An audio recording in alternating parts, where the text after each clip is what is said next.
I'll give you a little more introduction to myself as far as what I do here at the Historical Society. I'm a government records archivist, so I work in the archives, and I'm one of the main people that brings in the records from mostly state government, but also local government. We're bringing in a couple hundred linear feet every year still. We work with all the agencies throughout state government and counties and cities throughout Montana. So we also help people to use those records. Of course, we have a lot of federal, state, and local employees who use the records, a lot of lawyers, legal folks, and even genealogists. We have, the state prison records. We have a lot of county records, copies of marriage records. So a wide variety of stuff, anything you can think of. All of the orphanage records, a lot of the state institutions. They're all here at the Historical Society, and part of my job is to help you use those. So you can talk to me about that later on if you want to. This topic tonight is more to do with kind of my passion, one of my passions in history. I grew up loving national parks. Pretty much had to visit one every summer that I could. And so probably at least 20 years now, I've had a slight love affair with Yellowstone. And have gone many times while I've lived here in Montana for the last 9 years, but even before that, as much as possible. So this goes back to also my time in graduate school. I did a lot of research down in Colorado for Rocky Mountain National Park, and I actually worked for the Park Service for almost a year on a project there. So that was kind of a dream of mine to do that, and this is just sort of touching base with this. I did this presentation a couple years ago, put it together for a couple other audiences, and this was an opportunity to put it together for kind of a general audience here at the Historical Society. So kind of expanded a little bit, and we're going to look at the term pioneers. Go ahead and look at some of the essential questions kind of underlying this presentation. The title I chose is Pioneers in a Park, and I'm kind of playing on the idea of the word pioneers, and also seeking to expand its use. We often refer to the pioneers, meaning many of our ancestors that came to western states 100 plus years ago as pioneers in wagon trains or forged through unknown territory. And that's kind of what we're talking about tonight. Some of the early white settlers of Montana who went to areas that people didn't know much about and tried to open them up, maybe develop them, maybe make them known to a wider audience. So that idea of a pioneer, and I'll give you a definition, at least one. There's several different types of definitions of pioneer. This is kind of a standard definition. One of those who first enter or settle a region and open it up for occupation and development by others. So pretty simple. I want you to think, as we're going through, though, of expanding that definition, breaking through barriers or divides we put up between different races, even people from different time periods, not necessarily just the 19th century. Try to go back even further, even come to the 20th century. We think of all kinds of technology pioneers these days. So that's the kind of definition we're looking at with that term. But we're also focusing on the traditional pioneers that we think of too. So,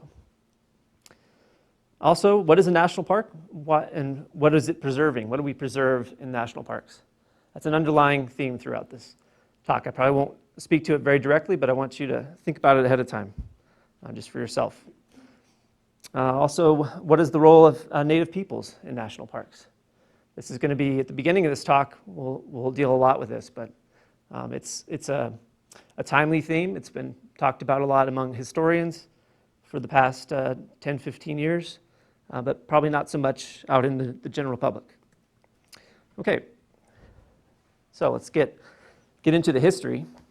I'll take you back to September, early fall 1870, and there's a party of Hellenans and some folks from other parts of Montana that are out exploring the area that would become Yellowstone National Park. and they've seen quite a bit. They've been through up the Yellowstone River, been through the canyon, the Grand Canyon with the falls, seen those tremendous cataracts and all the hot springs and volcanic activity that they had probably never seen before. They've seen Yellowstone Lake. They've come then through the main geyser basins, the upper and lower geyser basins along the Firehole River. And they've just gotten to the confluence of the Firehole River and the Gibbon River, which forms the Madison River. And they're camped out having a campfire. And it's actually, this is written by N.P. Langford, who is a Hellenan at the time. Actually, he's probably in Virginia City at this time, but and he's a federal official. He had been the Internal Revenue assessor for collector for Montana early on, and he's one of the prominent members of this exploring party. And he writes this in his journal. This is his account. Last night and also this morning in camp, the entire party had a rather unusual discussion. The proposition was made by some member that we utilize the result of our exploration by taking up quarter sections of land at the most prominent points of interest, and a general discussion followed. One member of our party suggested that if there could be secured by preemption a good title to 2 or 3 quarter sections of land opposite the lower fall of the Yellowstone and extending down the river along the canyon, they would eventually become a source of great profit to the owners. Another member of the party thought that it would be more desirable to take up a quarter section of the land at the upper geyser basin, for the reason that that locality could be more easily reached by tourists and pleasure seekers. A third suggestion was that each member of the party preempt a claim, and in order that no one should have an advantage over the others, the whole should be thrown into a common pool for the benefit of the entire party. So we're expanding out, one person's gain. Let's make the whole party gain from this. And then a man named Cornelius Hedges, who is a lawyer and a journalist from Helena, he speaks up. Mr. Hedges then said that he did not approve of any of these plans, that there ought to be no private ownership of any portion of that region, but that the whole of it ought to be set apart as a great national park, and that each one of us ought to make an effort to have this accomplished. His suggestion met with an instantaneous and favorable response from all, except one. We don't know who that one is. I really want to know. Except one of the members of our party. And each hour since the matter was first broached, our enthusiasm has increased. It has been the main theme of our conversation today as we journeyed. I lay awake half of last night thinking about it. And if my wakefulness deprived my bedfellow Hedges of any sleep, he has only himself and his disturbing national park proposition to answer for it. Okay, so that is the story, the creation story of Yellowstone, or of the national parks in general. Actually, the National Park Service used that for decades as a sort of romantic creation story of the national park idea. The only problem is it might not have exactly happened that way. There's perhaps more to the story. It's very complicated, and it has a lot to do with Nathaniel Langford and his promotion of himself, perhaps, promotion of the idea that they birthed the national park idea. So we'll talk more about that later. I just want to start with that to kind of get us into the mood for Yellowstone, for talking about Yellowstone. But let's go back even further. Talk about the deep history of Yellowstone. Is there anybody familiar with Obsidian Cliff? Driven past it probably in the park. It's a very significant mass of obsidian that is just off the main road as you are going around kind of the northwest portion of the park, essentially, between Mammoth and Norris Geyser Basin. And it's remarkable that the material from this site has been found in Hopewell archaeological sites in Ohio, in Ontario, Canada, And it shows that these sites were dated to the early, maybe 300 AD, maybe even earlier. So this material is likely to have been used, even some people say 10,000 years in the past, and has been traded throughout North America, as we see, remnants of it found in Ohio and other places. So it was very prized among native peoples of North America, and it was traded substantially around the country. Large quantities of it have been found. And they're able to trace it precisely back to this location because of the nature of obsidian. I don't know a lot about that, but it strikes me as very remarkable that this is one of the pristine sites for this kind of material throughout the continent. And it shows that Yellowstone was used for thousands of years for gaining an item that was used as a major portion of almost a consumer culture throughout trading in the continent. So starting with that idea, we need to talk about peoples that were coming through the park area, the area that would become Yellowstone, for hundreds of years now. One of the main groups are the eastern and northern Shoshone people, which one author says it's a loose assortment of communities tied together by marriage, culture, and language. Kind of maybe a more disparate group, hard to categorize, but some of them, they're sort of distinguished by the types of foods that they focused on primarily, as they were divided into different groups of families, bands. So there's a fish eaters group, there's a buffalo eaters group, there's a sheep eaters group. And you may have heard of the sheep eaters as that's kind of the primary group of Indians that actually lived in the area that became Yellowstone National Park most of the year. Some people say that they did reside in the area and they hunted and primarily for sheep, but also deer, elk, whatever they could find, of course, fish. But they primarily focused on sheep as the center of what they did. But they were nomadic to some degree, hunter-gatherers. They didn't, as the 1700s approached and some of the other bands of the Shoshone started to acquire horses, the sheep eaters in Yellowstone and in several other mountain ranges in the west, they generally did not acquire the horse. They just didn't adopt it. They always used dogs, and they would, you'd find a small group of hunters, sheep eaters, traveling with a large group of dogs, carrying their supplies and the animals they had shot. They were known for really remarkable furs and skins from the animals. They were very good at manufacturing them essentially, and also manufacturing bows from sheep horns. They were very powerful bows that were desired by many other Indians. So this is a small group of people, probably in the hundreds, maybe about 1,000 throughout a few mountain ranges in the Rocky Mountains, but very much living in this area that became the national park. And also the other groups of Shoshone, especially the buffalo eaters, would be traveling through. They did adopt horses, and they would travel through to head east toward the plains, hunting along the way, probably gathering plants and so forth, but seasonally coming through the area and living there along the way. Also very much nearby and including the northern part of Yellowstone as part of their territory were the Mountain Crow, which is the most powerful, largest group of Crow Indians.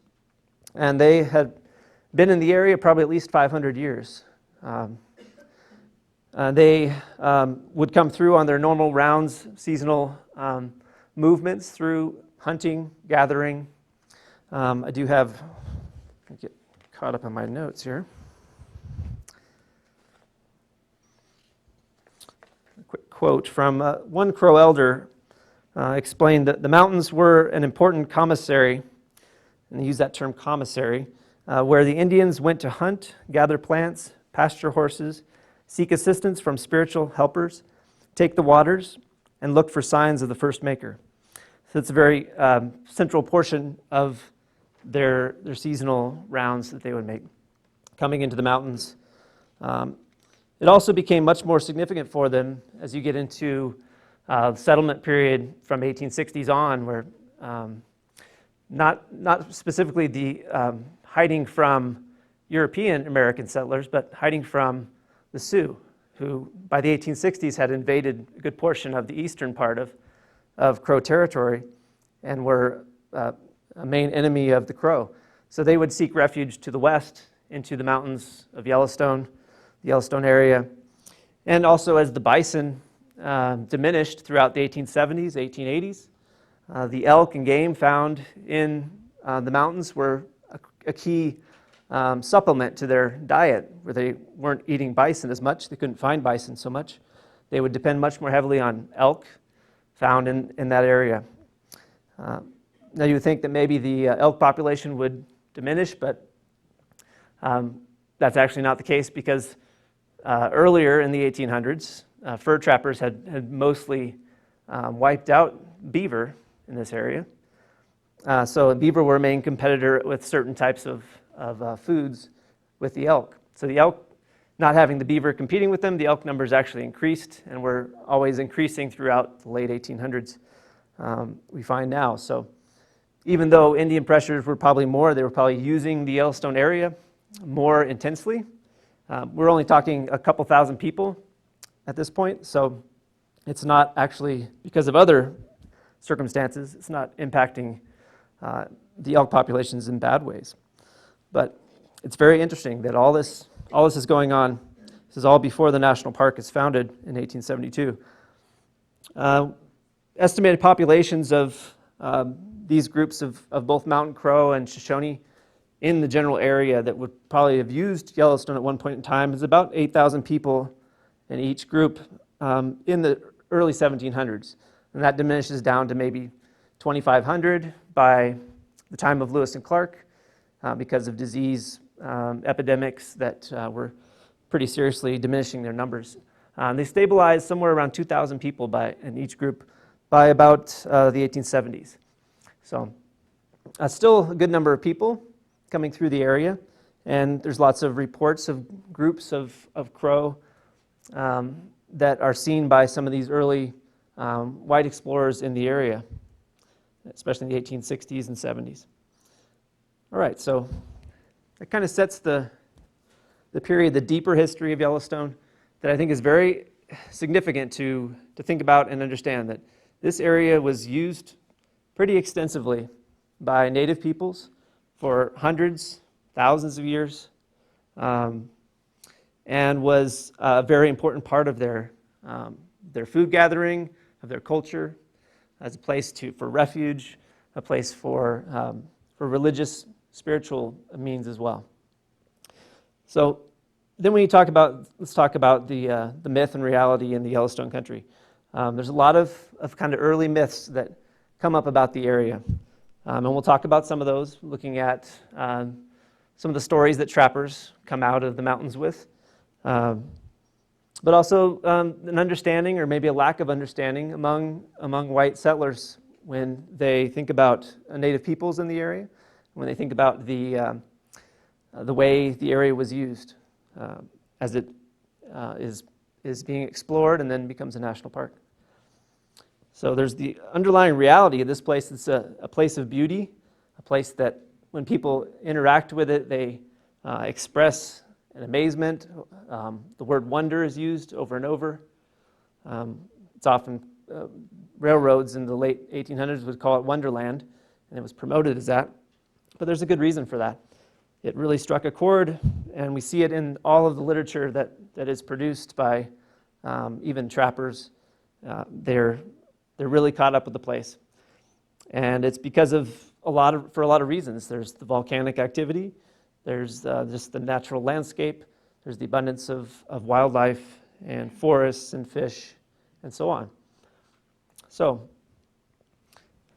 getting back to kind of the myth idea, one of the early popularizers of this area through his stories around the campfires and in just gatherings, and the people that he guided around the mountains was Jim Bridger.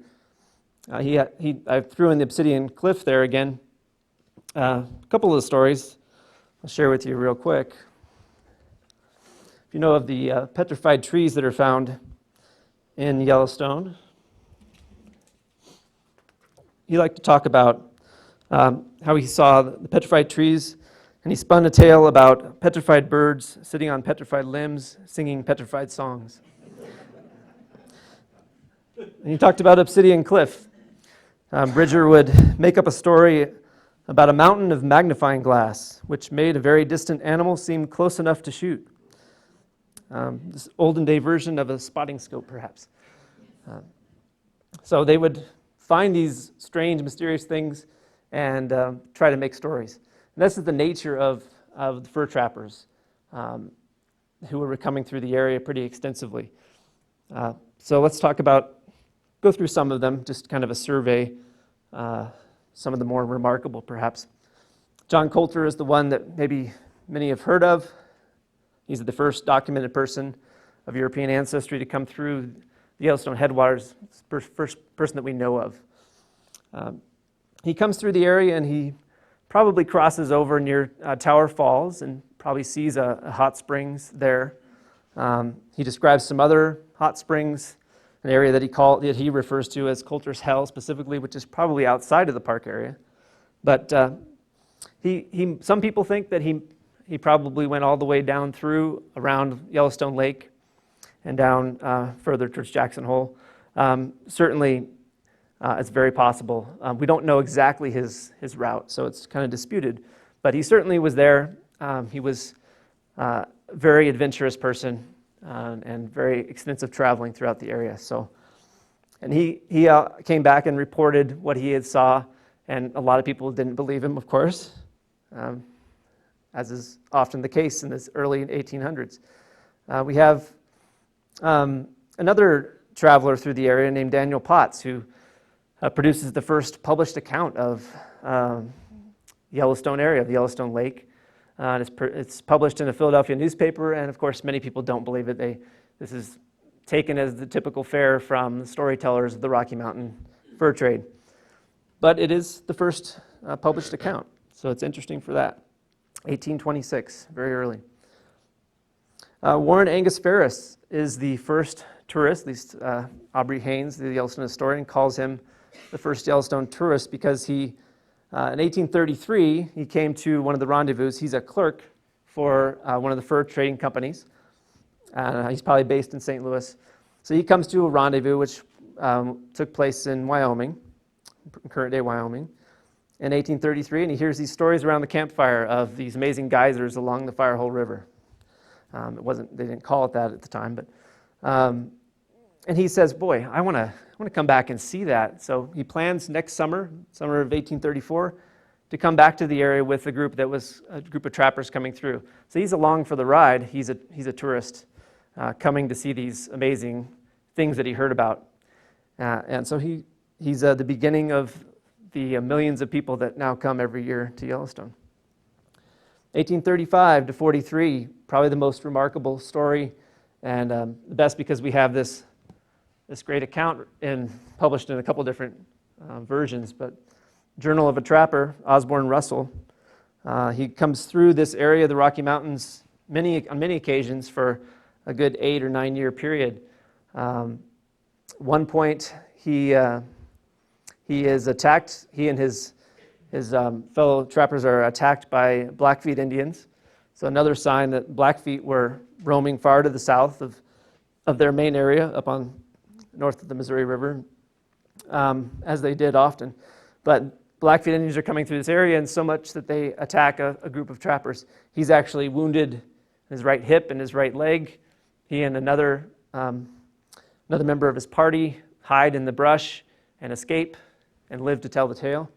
One of the historians said that the life of Osborne Russell, or this story of him, is one of the great Western movies that has never been made. So if you're looking for a screenplay to write, this could be a really good one. There's some really excellent stories from him. So I commend you to read that if you're interested in reading something about this fur trading era. His original journal, I'll tell you too, is actually a part of the Yale University collection at the library in Yale. They have a lot of other great Western history materials, but that's one of them. And let's see, white exploration then is a long, drawn-out affair, as Paul Schilleri says. And we see this, from the time of Lewis and Clark. One of the members of the Lewis and Clark Party, John Colter, kind of makes that first step into the area, exploring, and then goes back and tells that tale that there's great fur area. Trappers come through and are actively trapping for decades after that. Paul Schilleri identifies at least 20, from the period 1819 to 1870, he identifies 23 of those 52 years as years that a white traveler came through the Yellowstone area. So a little less than half of those years, but pretty extensive use of the area by trappers. In some years, multiple parties are going through the area. Okay. So now we get through the trapping era into the area of real active settlement.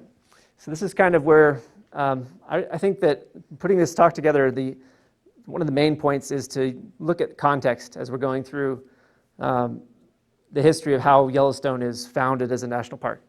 We can't just talk about a few exploration parties going in and discovering these amazing sites, natural wonders. You've got to look at everything that's going on around it.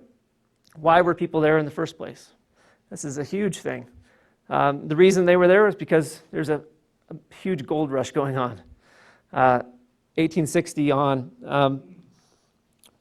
even in the 1850s, late 1850s, Granville Stewart, James and Granville Stewart, the brothers, one of the first white settlers in the area that would become Montana, in the Deer Lodge Valley area, and they discover gold that had been found actually earlier than that along Gold Creek, near the Clark Fork River, and they start trying to actively work that site. It doesn't pay out very well, but again, it's actually worked more extensively in the early 1860s.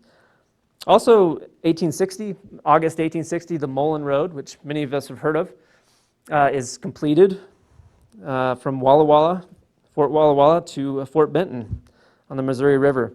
And it's kind of a somewhat crude transportation route, almost like a wagon road, but is very significant to identifying this area as an area that the federal government is willing to develop some infrastructure and set up. There's in Fort Benton, as you see on the right-hand side lithograph there, that Fort Benton has been actively used by steamboats bringing supplies up for the fur trade for a couple decades at that point, and is so seen as an important enough route to establish this road into other known territories in Washington Territory. One of the engineer on that project was named Walter DeLacy, and he's going to come in to play a significant role in Yellowstone's early exploration, especially in mapping. Okay, so quickly looking at a series of rushes that happened in Montana. This is really, we were part of Idaho Territory in the early 1860s, very briefly. But that's when gold was discovered in summer of 1862 in Grasshopper Creek. Starts bringing in people that were already heading west from places like Minneapolis, Minnesota, places like Colorado. They were already heading west toward Idaho, which we were a part of Idaho, but a little bit further west in the Rockies. Several gold strikes were going on. They were heading for those, and of course gold was being found along the way by people traveling. So these are almost like little explosions that pop up everywhere people are prospecting and finding gold. Of course, the big one is Alder Gulch in 1863, 70 miles east of Bannack, where Virginia City grows quickly. By 1864, there's 10,000 people there. It's quite a lot of people. Again, same year, Last Chance Gulch right here. We just celebrated the 150th anniversary of this event. Gold is discovered here, as well as a place called Confederate Gulch, about 30 miles east of here, where Diamond City grows up. These are very significant gold strikes, and you can see on the timeline that had been passed out some of the totals of millions of dollars of gold taken out of them. That was the reason people were coming, to find gold initially, but then also to make money off of those who were trying to find gold. It's another draw. So Montana's estimated population, 28,000 people by 1866. And only about 1 in 5 or a little less are female, of course, by 1870. So this is mostly a movement of men, and probably young men, mostly. So let's talk about Walter DeLacy. He is, get caught up here.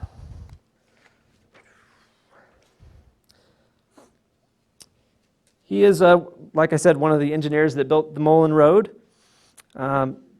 He helps lay out the town of Fort Benton as well. He followed gold strikes around the Northern Rockies. By 1863, he is leading a pretty large group of prospectors. About 42 prospectors are heading into the upper Snake River area. Ends up coming north on his way back toward Virginia City, and they try to strike toward the Madison River, the headwaters of the Madison River. And they end up finding Shoshone Lake, which is a little west of Yellowstone Lake. And he claims himself as the discoverer of that lake, and that's part of the headwaters of the Snake. And they keep on going, and they see the geyser basins along the upper Madison, around the Firehole River. And what's substantial about him being the ones who see this, they don't, of course they're looking for gold, so they do find it very interesting, but he doesn't immediately come back and say, you know, this is an amazing thing I found. He talks about it, but he's more interested in finding gold along with this party, and in also mapping. He is hired by the first territorial legislature in 1864 to produce a map that came out that he finished in 1865. It's the first kind of official map of Montana Territory. And that was, on that map, he, of course, had the knowledge of this, what he called a Hot Springs Valley on his map in 1865. And whoops. Let's go back there. So you can't really see it on the bottom here, but Yellowstone Lake is right here. It's kind of out of whack as far as the real geography. But Walter DeLacy actually speaks to that later on in a report about his exploring party in 1863. But he does have, right about here is Hot Springs Valley, and that's the main geyser basins, upper and lower geyser basins. This is what he says in 1876 in the first contributions to the Historical Society of Montana, when he's talking about this at the very end of his report on that trip. He says, I never claimed, it had been questioned about his map, that his maps weren't that accurate, that they were wholly inaccurate. The fact is they were pretty good for the time. So he defends himself. He says, I never claimed that my map was correct in all particulars, or that I had been entirely over the region in question. Outside of the surveys of my own explorations, I was obliged to rely on the reports of others who had been there hunting or exploring, and these were not always accurate. I put down what I considered the best, hoping to be able to improve the map every year and make it thoroughly correct finally. And that's actually what he does. And he continues to improve the map as more information comes in. He says near the end here, I am perfectly well aware that the fur traders and trappers were thoroughly acquainted with the country and visited every portion of it, but their knowledge died with them. I have seen every kind of map which has been published in the last 30 or 35 years. It's going back to the 1840s probably. And I have never seen one which was a correct representation of this region or of the Yellowstone, while at the same time there is enough put down to show that someone had been there and was acquainted with the main features of the country. And that really nicely sums up kind of how people understood the area. A lot of people had been through it. Trappers had been through it. They didn't make maps often. They were interested in finding the beavers and pulling them out and trading them. And they were not necessarily going to live there. They were not there to stay. So they knew a lot. They had a lot of knowledge of the area, but it wasn't shared. It wasn't recorded and documented.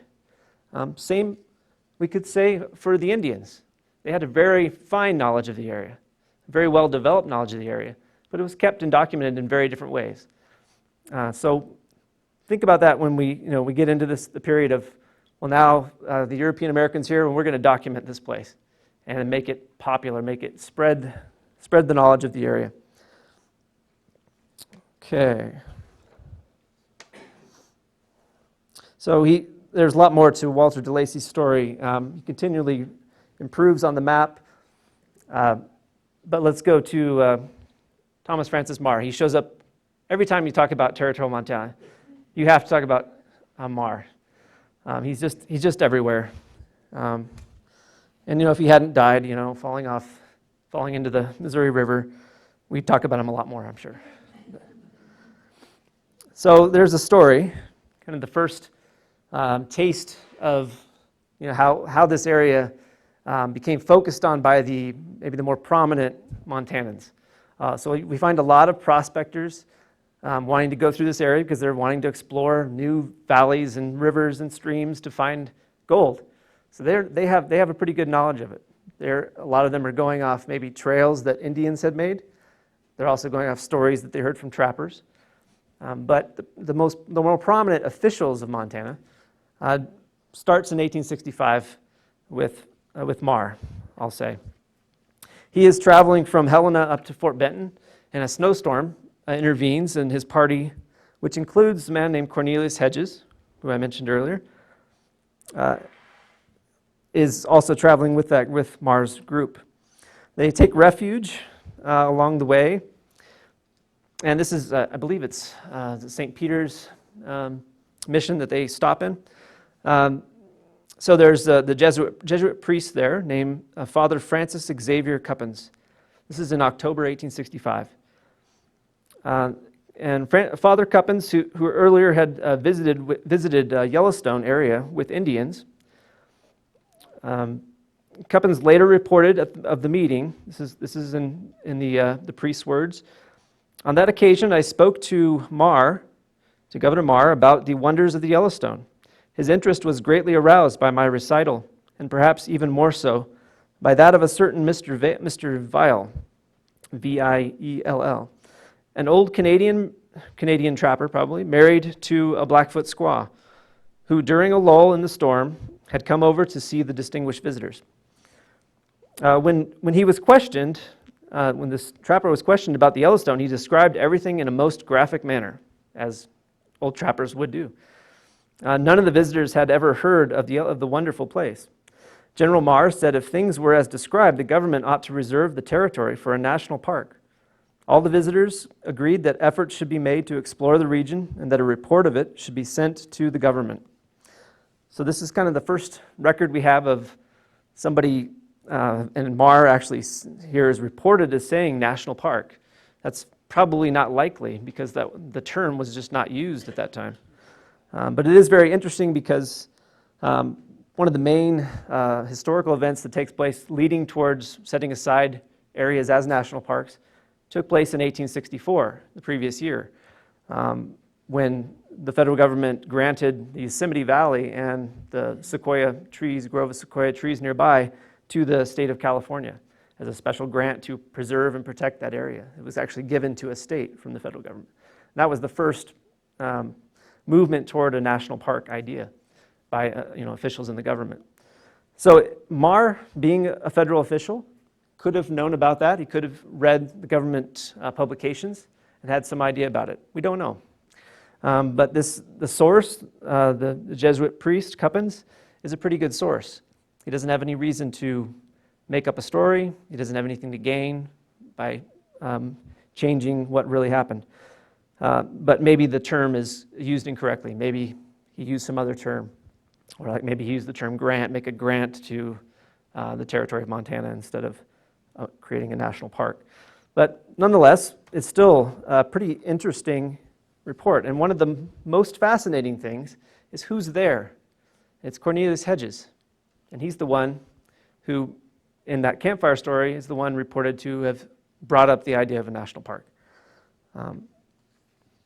Okay. So all the visitors agreed. Okay, I went through that already. So through this conversation, Marr is convinced that an exploration party is necessary. He's kind of distracted in the coming couple years by Indian attacks along the Bozeman Trail. He's always wanting to, raise a small army of territorial people to go, territorial militia to go take on the Indians. He's very busy with that. And then, of course, he dies in 1867 in the Missouri River. And so any plans that he might have been making are pretty much foiled by those other events. So he's never able to go and explore or to put together a party to go and explore. But in the meantime, there's several other accounts, and just for time's sake, I'm going to quickly run through these, or at least show them to you. There's reports in the newspapers from 1866, 67, and even 68 of groups of prospectors. So there's a lot of people getting out. And of course, as we know, this is gold rush is going on. People are combing over the gulches and river basins throughout Montana and down into Wyoming, Idaho, thoroughly going over, trying to find gold. So they're very interested in going up the Yellowstone River. It's not too hard to follow a major river. It's not too hard to follow the Madison River either. So one of these groups actually just goes up the Madison River, and they go into the Hot Springs Basin and come back and tell about it. So there's all kinds of people, and who knows how many other groups of people went up and didn't report to the newspaper or didn't talk about their time, their stories. So there's quite a bit of activity going on here. And also with Marr and Cornelius Hedges being interested in this Yellowstone area from 1865, from that conversation with the Jesuit priest, they're telling their friends, they're prominent people in Montana, and people are getting very interested, and they hear these stories of prospectors coming back, of large lake and waterfalls and volcanic wonders. So 1868, two men who had come to Montana pretty early, Charles Cook and David Folsom. They're actually boyhood friends. They had gone to a Quaker school in New England together, and Charlie Cook had come west because of his health in his early life, and had actually gone to Colorado and been part of mining work there, and then actually came with a cattle drive up to Virginia City in 1864. David Folsom came very early to Montana. He was part of the Captain Fisk's expedition from Minnesota. It was a large wagon train group. He was hired on to hunt and to kind of keep the herds as part of this large group.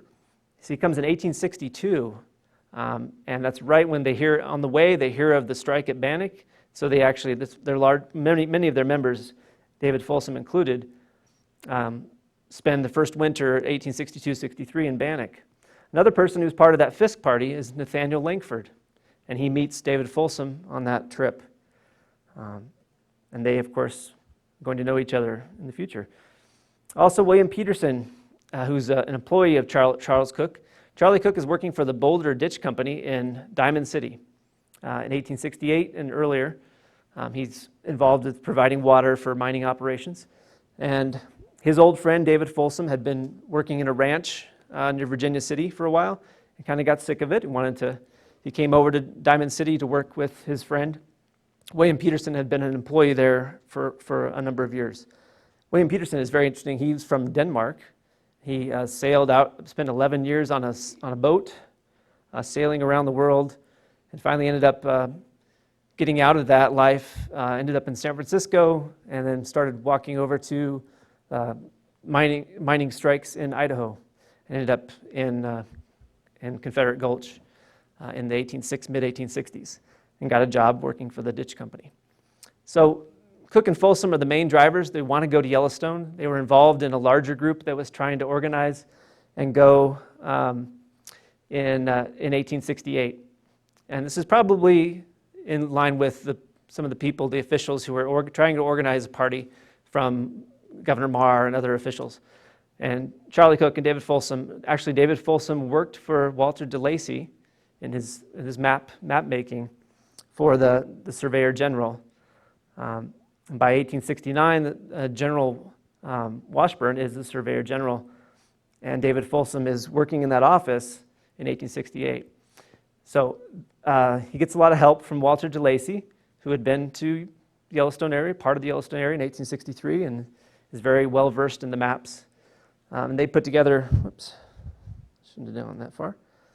They put together a group that's ready to go in 1869, in the summer of 1869. Unfortunately, the Fort Ellis, where many troops are stationed, were going to provide some officers and some military escort because they figure it's pretty dangerous. Blackfeet Indians and Sioux and others could attack at any time in those areas. They didn't want to be unprotected, so they wanted the military escort. This is probably going to be a large group of 20 to 30 people. So that falls through. The military escort falls through. Most of the people just start dropping off. Charlie Cook, David Folsom, they come to Helena. They try to look for people. Anybody going? Anybody want to go? Nobody wants to go anymore. People are dropping out.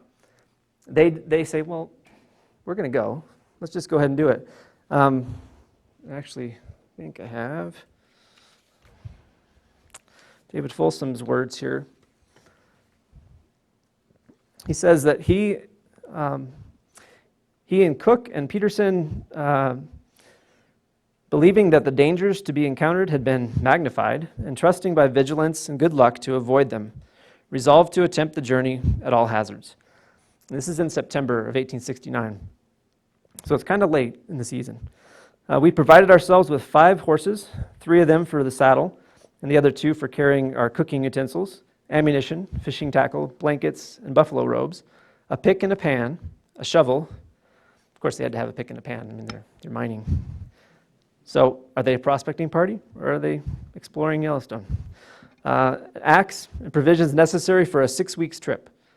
We were all well armed with repeating rifles, Colt 6-shooters, and sheath knives, and had besides a large double-barreled shotgun for small game.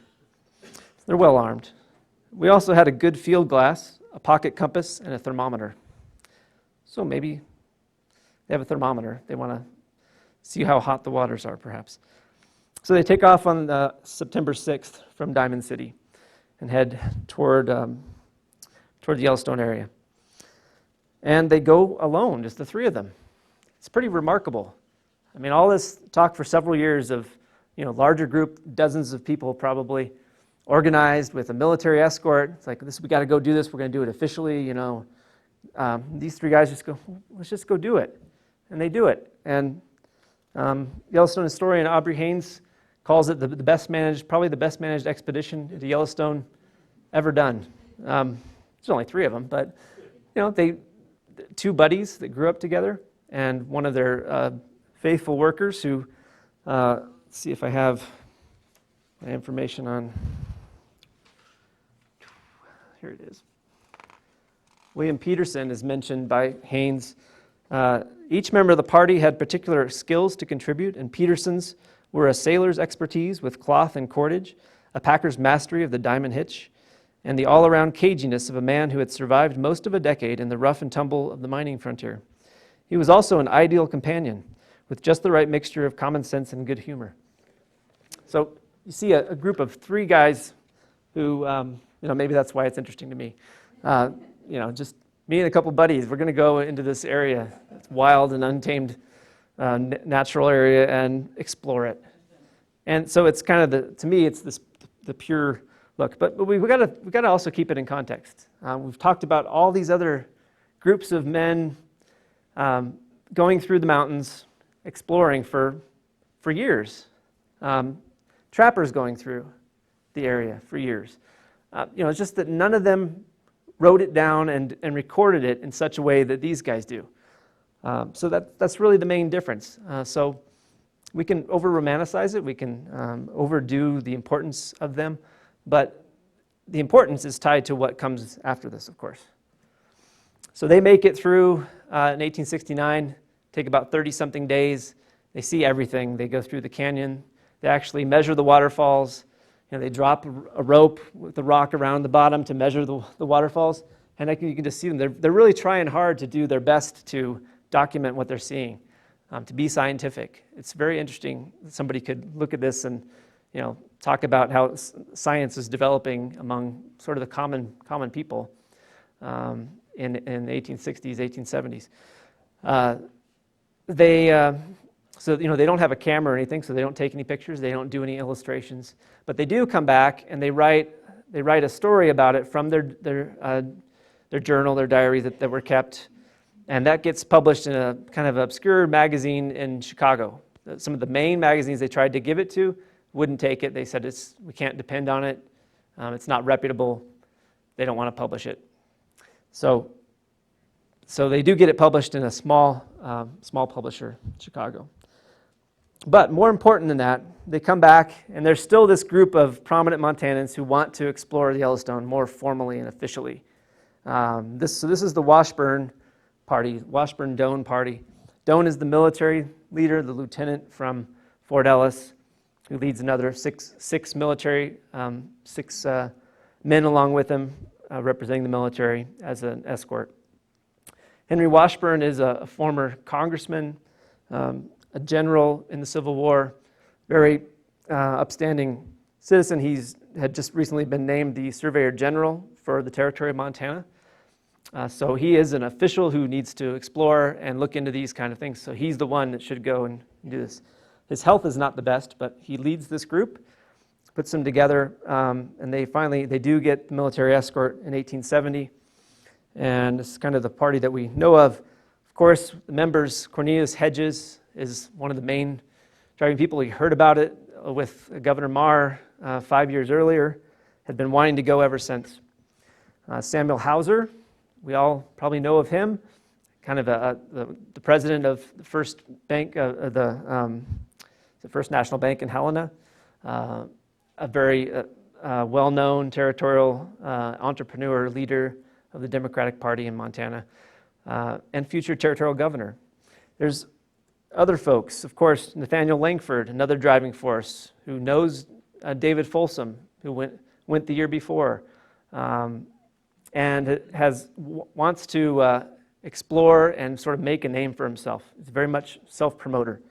He's in the heart of this. Often people call this the Langford trip. He wasn't the official leader, but he was the driving force.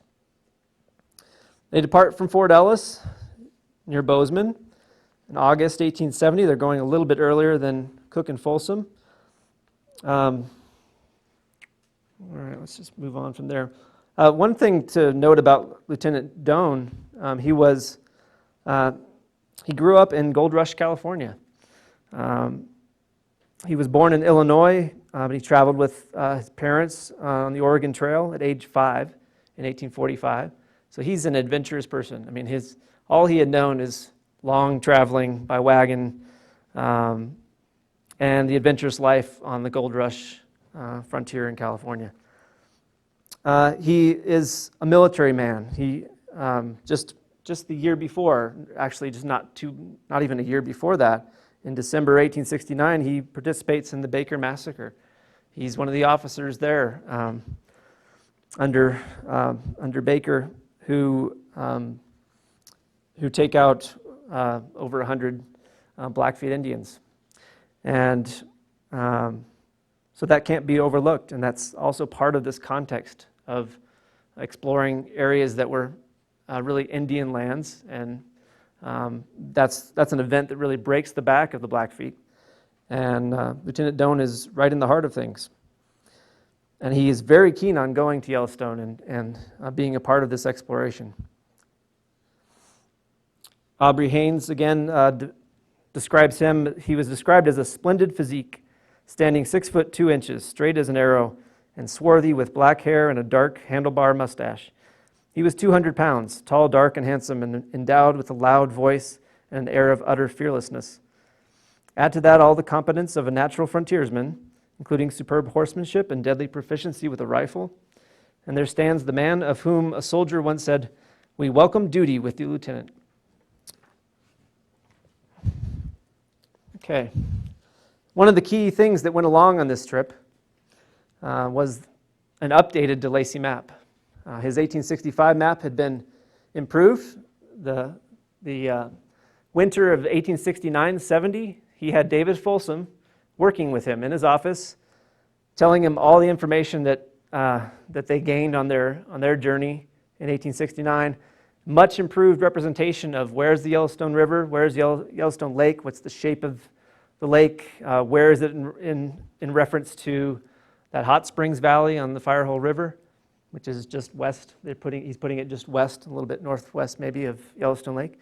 It's much better representation. This is a fairly good map, 1870. The Washburn Party has this map in their possession.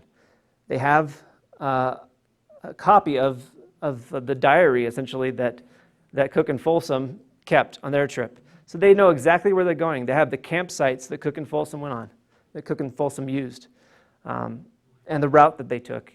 So they know what's coming.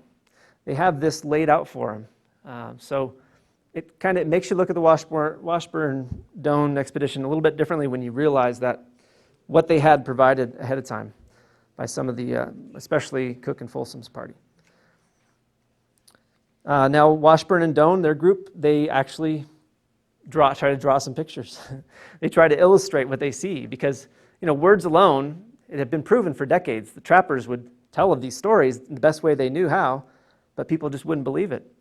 But if you try to draw a picture, that really helps people to visualize. And this is the beginning of illustrating Yellowstone. Kind of primitive, but nonetheless, they're trying to draw it to scale with a person here. I think that's Castle Geyser there on the right. Yeah, it is. Kind of a primitive Lower Falls, but still, it is what it is. Now, when they return from their trip, one of the main things that they do that keeps this ball rolling, that's been going on for several years, is that they just start publishing. These are prominent individuals. The newspapers are very eager for this. People in Montana in the mining camps have heard stories for years, and they're really eager to hear this. The newspapers are selling out when they have the reports from this Yellowstone expedition. So Washburn, several of the members, Langford especially, becomes a major promoter of Yellowstone. Cornelius Hedges was a journalist. He's writing several articles, and most of these in the Helen Daily Herald, but also several of the other newspapers in the territory at the time. Langford goes on starts a big campaign. He heads east. He's actually hired by the railroad company. So this brings in perhaps some of the main reasoning behind this group, the Washburn-Doane Party, so eager to explore this area and bring back, an accurate representation of what this is and what does this mean for Montana Territory. Think about the context here. The initial mining strikes are kind of petering out. The tens of millions of dollars in gold have been taken out, but most of that is done. People are starting to leave the territory. The population's going down. You reach 1870, and you really need to bring in heavy equipment to start larger scale mining to find the gold that's buried in the ground. You can't do that without railroads. So the railroads at this time are huge, and you can't underemphasize this. You can't overemphasize this enough. It's just, it's so important. So Langford sees an opportunity to make some money from the railroads, but also to promote the territory that he's been a central part of for the last 5-10 years. So he's hired by the railroads to go on this speaking tour, and he speaks throughout the eastern part of the United States. And at one of those lectures in January 1871 is Ferdinand Hayden, who is the main force behind the next exploration group coming in 1871, which is an official U.S. Geological Survey, really a huge group of people, experts, scientists, ready to document. They bring William Henry Jackson. Okay, there's the railroads. They bring William Henry Jackson, an excellent photographer, to document, could take the first photographs of this area to really show people, clearly, what is this? What is a geyser, and what does it look like? And how tremendous is it? I mean, look at the photograph on the right of Old Faithful. I'm sure that stunned people. Like, is that real? Could that be real? But yes, it is. This is an official U.S. government survey. So these are substantial things. So also going on kind of behind the scenes, this movement to set aside Yellowstone, maybe not using the term national park, maybe they actually started to by 1871. Some of the folks back east, the railroad officials started to use that term more. But back in Montana, the legislature, the territorial legislature, is very interested in, I would say, my interpretation is that they're interested in helping to bring the railroad into Montana, bring the Northern Pacific. The railroad is very interested in developing tourist sites along the railroad course, the course of the railroad. This amazing place that's talked about as, it eclipses the Niagara Falls. It's more substantial than, you put together several of the great sites in the European continent, and they're all in one spot. This is tantalizing to the railroads. And some Montana officials want to secure this area for the territory of Montana. And what we see is Cornelius Hedges is the author of this council joint memorial. And the council is like the territorial senate, essentially. So they passed this memorial in January of 1872 as the debate in Congress is going on about the national park to create Yellowstone National Park. So what they say in this memorial, and it's Cornelius Hedges writing it, a small portion of the territory of Wyoming, as now constituted in its extreme northwest corner, is separated from the main portion of that territory by the almost impassable ranges of mountains. That this portion of Wyoming is only accessible from the side of Montana. It contains the heads of streams whose course is wholly through Montana, while through the enterprise of citizens of Montana it has been thoroughly explored. And its innumerable and magnificent array of wonders and geysers, so on and so forth, brought to the attention of the world. Your memorialists would therefore urge upon your honorable bodies that the said portion of Wyoming be ceded to Montana by an extension of its southern line. And they go on, your memorialists would further urge that the above described district of country be dedicated and devoted to public use. So this is that public use idea, and that's really what was pushed by actually David Folsom in 1869 when they got done with their trip through. He suggested this area should be set aside for public use. Cornelius Hedges was really more talking about setting this aside for public use. That could have been as a tourist destination, probably more so, for railroad, to help bring in the railroads, and save it for a tourist destination. They didn't have the same idea that we have of a national park, of course. But that it be dedicated and devoted to public use, resort and recreation for all time to come, and as a great national park, under such care and restrictions as to your honorable bodies may seem best calculated to secure the ends proposed. Great 19th century language there. So you see, Montana officials are trying to. It makes sense, actually. I'm convinced of this, that it makes so much more sense. And even today, 3 of the main entrances to Yellowstone National Park are in Montana.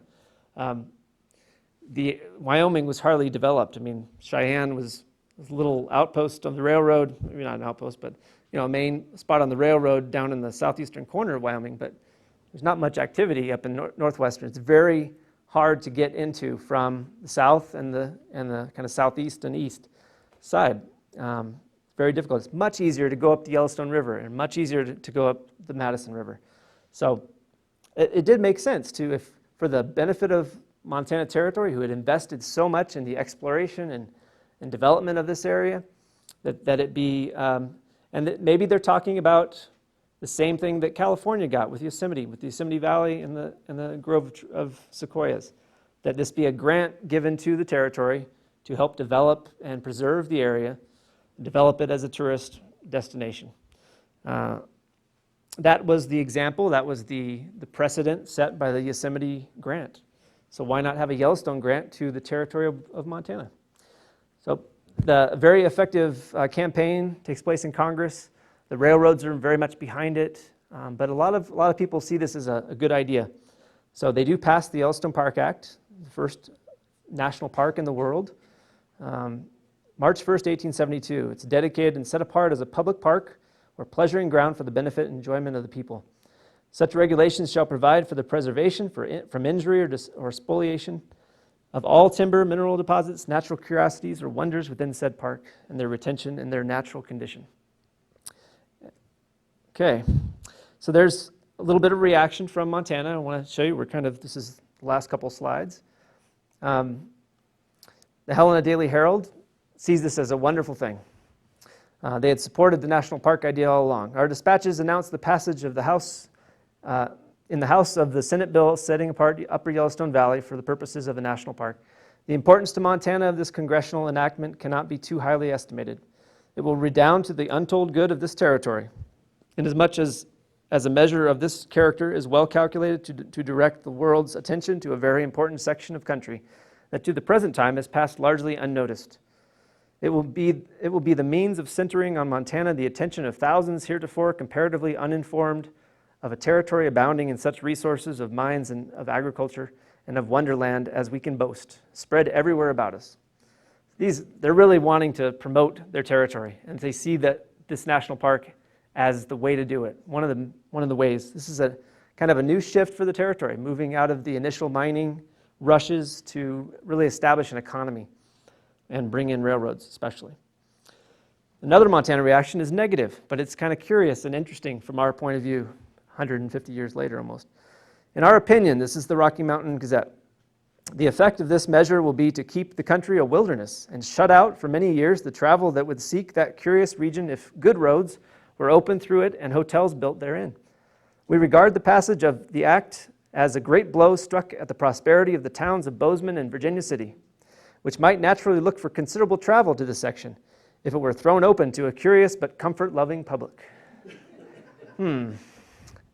Sounds interesting. Sounds like today, maybe. But, they're talking about locking up the wilderness, locking it up as a wilderness area, and it's very resounding to today's debates sometimes.